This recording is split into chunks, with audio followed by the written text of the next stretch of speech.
શ્લોક નંબર 11 આ શાસ્ત્રમાં સજાનંદ પરમાત્માએ દર્શાવેલ એવા તત્વની પદ્ધતિને સ્પષ્ટીને જણાવી છે.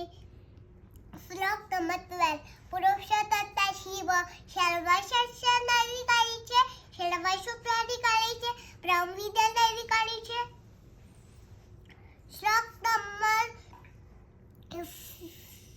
33 સત્સંગમાં લિંગ વિધિ નિંદાની મનુષ્યમાં સર્વ બધા પોતપોતાની મર્યાદામાં લઈ ભક્તિ વડે મુક્તિને પામી શકે છે.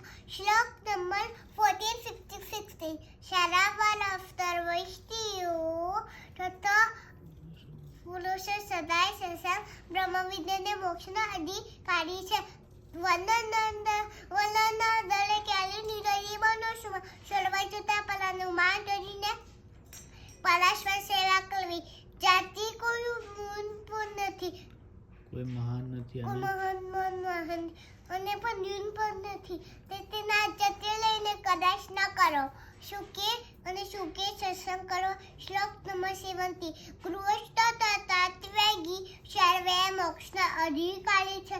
તેમાં નિવાડીમાં નથી, કારણ કે ગૃહસ્થ તથા ત્યાગી સર્વે મોક્ષના બધા ભગવાનના ભક્તો છે. શ્લોક નંબર 18 સ્વામિનારાયણ ભગવાનની વિશે અનંત પરમ ભક્તિ આશ્રય દીક્ષાવંત ગહન કરી સત્સંગ પ્રાપ્ત સોદો. શ્લોક નંબર 19 આશ્રય દીક્ષાવંત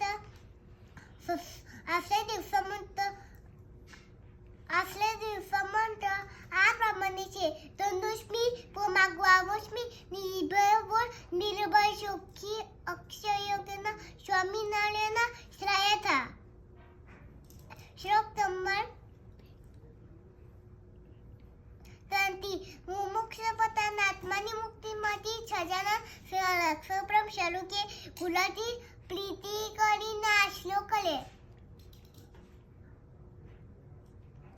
21 સત્સંગનો અર્થો કરવાથી ફદન ખતને કાસ્તને દેવની માળા ધારણ કરવી તથા સત્સંગો નિયમો ધારણ કરવા. 22 આમ સમગ્ર સદગુરુ વિના જીવનમાં તત્વે કરીને સાક્ષાત્કાર ન થઈ શકે.